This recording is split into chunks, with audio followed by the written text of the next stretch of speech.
So, on a Russian TV show that's basically Ice Dancing with the Stars called Ice Age, there was a performance that featured two people in Holocaust prison uniforms.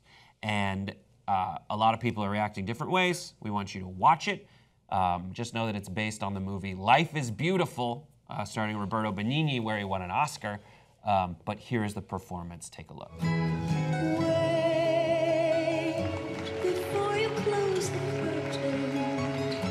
There's still another game to play, and life is beautiful that way.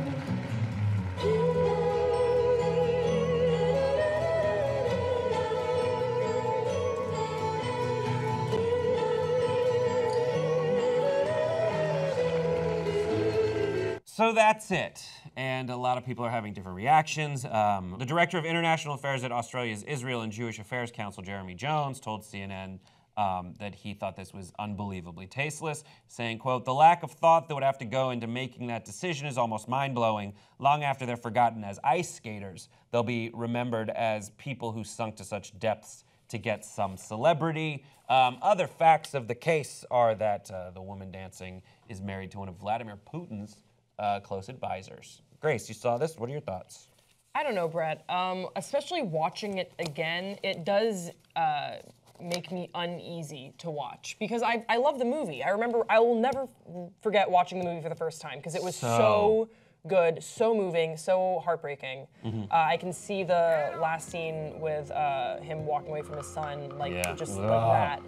So I understand what they were trying to do. The song that they're dancing to is from the movie. Yes. I understand maybe they viewed it as an homage, but it doesn't sit well with me, and I know that it didn't sit well with a lot of people. I don't know if I would say that, I'm trying to think of the right word to describe it. A lot of people said tasteless.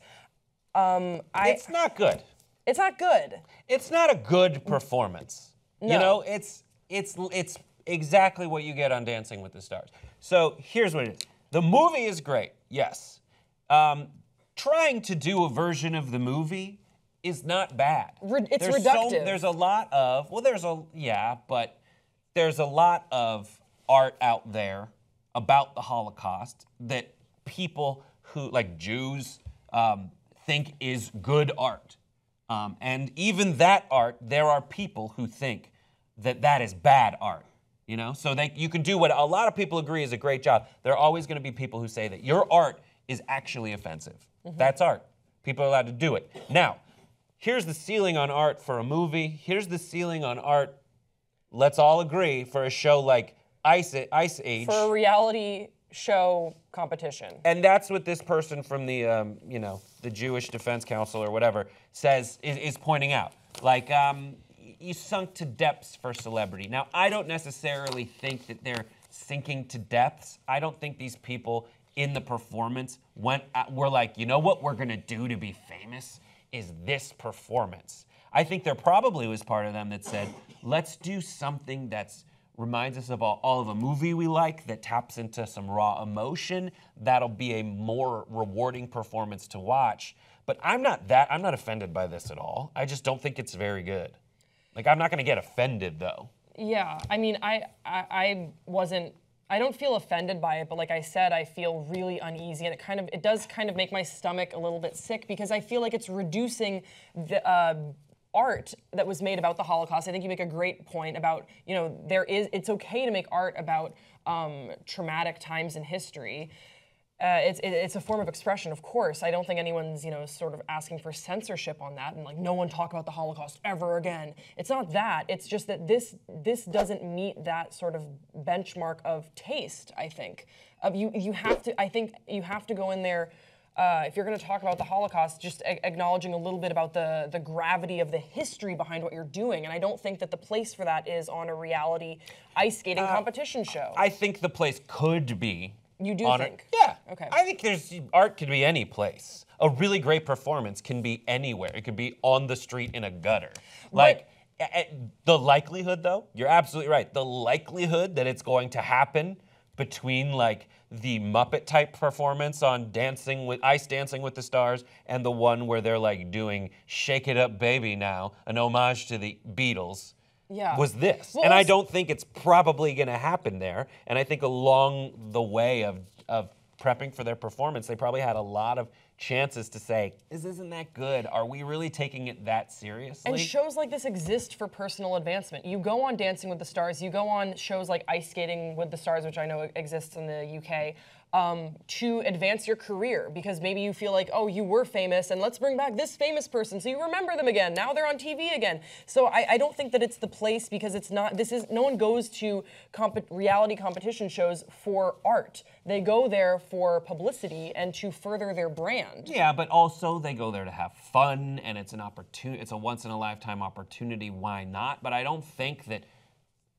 yes, probably everyone there does it They want to win for that reason. They But want to win the show. They don't want to win over the hearts and minds of the public. But what I'm saying is it's Actually, I unfair really to do say want that it's that. always the case. That's always the case. Like, that's unfair. Yeah. There are plenty of people who I'm sure, I don't know, I can't say that everyone that goes on Dancing with the Stars is like a publicity whore. I can say that most people who do that are. But I don't know. What do you guys think? Yeah. About this? Tell me how I'm terribly wrong and you're so very right. Me too. Is there anything else? I feel like there were more points to be made about this. Here's the thing that happens, is a lot of people will see this headline and see people in a Holocaust outfit and share it going like, how fucking dare they? Don't do that.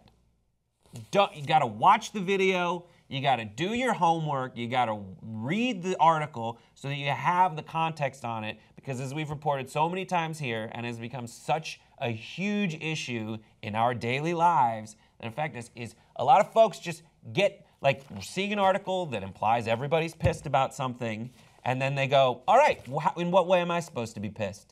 Okay, cool. Seems like that's the easiest way to interpret that without getting all the facts. I'm pissed, so now I'm strangely, pervertedly happy. And now I'm gonna go on my way and share it with a bunch of people who also aren't gonna read the article. So just do yourself a favor and read the article. Stop the terrible cycle of people just being pissed as they want to be. All right, bye.